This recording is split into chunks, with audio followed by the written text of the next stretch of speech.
ဟိုရင်တော့ရွာလေးတရွာမှာလေသမားတယောက်ရှိခဲ့ပါအဲ့ဒီလေသမားကလည်းသူ့လေထဲမှာအပင်စိုက်ဖို့မျိုးစေ့ကျဲခဲ့တယ်အဲ့ဒီလေထဲမှာပဲစာကလေးငါကလေးတကောင်ကလည်းလာပြီးတော့လေထဲမှာအတိုက်ဆောက်ခဲ့တာပေါ့စာကလေးကလည်းသူမရဲ့အတိုက်ထဲမှာဥနှစ်ဥပါဥထားလိုက်တိတ်မကြခင်မှာတော့ဥတွေကနေစာပေါက်စာလေးနှစ်ကောင်ထွက်လာခဲ့တာပေါ့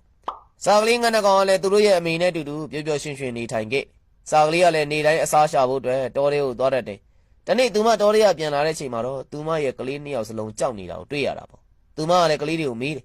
ကလေးတို့ဘာလို့ကြောက်နေရလဲအမေဒီနေ့လေထဲကိုလေသမားကြီးရောက်လာပြီးတော့မနှက်ဖန်သူ့သားကိုလေရိတ်ခိုင်းမယ်အဲ့ဒီလိုပြောတာပေါ့အမေသားတို့ဘာလို့ကြမလဲသားတို့ပြန်ဖို့တော့မတင်ရသေးဘူးကလေးတွေရဲ့စကားကိုကြားပြီးတော့လေအမေစာကလေးကလည်းပြန်ဖြေတာပေါ့ကလေးတို့မကြောက်ကြနဲ့မနှက်ဖန်ဘယ်သူမှလေကိုလာရိတ်မှာမဟုတ်ဘူးနောက်တနေ့မှာတော့စာကလေးတွေကလည်းမေမေပြောခဲ့တယ်လို့ပဲဘယ်သူမှလေကိုလာမရိတ်ခဲ့ပါဘူးဒီလိုနဲ့ရက်တွေကြာသွားပြီမဲ့လည်းဘယ်သူမှလေကိုလာမရိတ်ခဲ့အရာအလုံးအဆင်ပြေနေပြီးတော့စာကလေးကလည်းကလေးနှစ်ယောက်စလုံးအရန်ပျော်ရွှင်နေခဲ့တာပေါ့တနေ့မှာတော့စာကလေးမိမိကတော်ရရနေအစာရှာပြီးပြန်လာတဲ့ချိန်သူမရဲ့ကလေးတွေထပ်ပြီးတော့ကြောက်နေခဲ့တယ်စာကလေးမိမိကလည်းသူမရဲ့ကလေးတွေကိုနောက်ထပ်ဘာလို့ကြောက်တာလဲမေးခဲ့တာပေါ့မိမိဒီနေ့လေသမားထပ်ပြီးတော့လေထဲကိုလာခဲ့သူကမနှက်ဖန်အလုပ်သမားတွေလွတ်ပြီးတော့လေကိုရိတ်ခိုင်းမယ်တဲ့ဒါကိုကြားတော့စာကလေးမိမိကလည်းထပ်ဖြည့်တယ်လေမကြောက်ကြပါနဲ့ကလေးတို့မနှက်ဖန်ဘသူမှလေကိုလာရိတ်မှာမဟုတ်ဘူးစာကလေးမိမိပြောခဲ့သလိုပဲနောက်နေ့ဘသူမှလေကိုလာပြီးတော့မရိတ်ခဲ့နောက်တနေ့ထပ်ပြီးတော့စာကလေးမိမိတောနေကနေလာတဲ့ချိန်သူမရဲ့ကလေးတွေကလည်းမိမိဒီနေ့လေသမားထပ်ပြီးတော့တစ်ခါလေတဲ့ကိုလာခဲ့တယ်သူထပ်ပြီးတော့တစ်ခေါက်လေကိုရိမ့်မဲ့အကြောင်းပြောခဲ့တယ်အဲ့ဒီလိုပြောပြီးတော့သူလေကိုလာရိမ့်မှာမဟုတ်ဘူးသားတို့သိတယ်အဲ့ဒါကိုကြားတော့လေစာကလေးမိမိကလည်းဖြစ်ခဲ့တဲ့မြအစာဆုံးကိုပြန်ပြောခိုင်းတာပေါ့ကလေးတွေကလည်းဒီနေ့လေသမားထပ်ပြီးတော့လေတဲ့လာတယ်သူကလည်းငါသူများကိုအားကိုးပြီးအချိန်အများကြီးဖြုံးပြီးပြီမနှက်ဖန်ငါကိုယ်တိုင်လေကိုလာရိမ့်မယ်လို့ပြောခဲ့တာကိုပြန်ပြောပြခဲ့တာပေါ့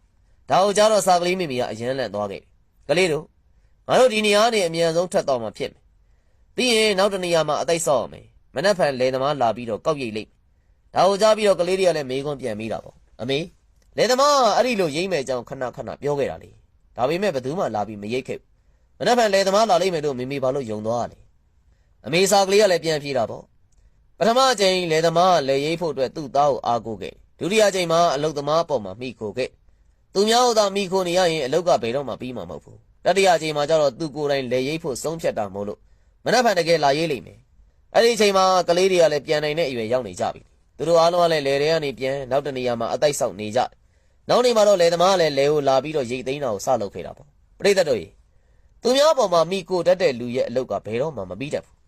အဲ့ဒီလူတွေကလည်းတကယ်တော့လူပြင်းနေဖြစ်ပြီးတော့ပတ်ဝန်းကျင်ကအဲ့ဒီလူကိုလည်းမကြိုက်နဲ့တတ်ကြဘူးသူများကူညီယူတာမကောင်းတဲ့အလုလို့ပြောချင်တာမဟုတ်ပါဘူးသူများကူညီယူတာလည်းအမားမဟုတ်ပေမဲ့လည်းသူများအပေါ်မိခိုတာတော့မှားပါတယ်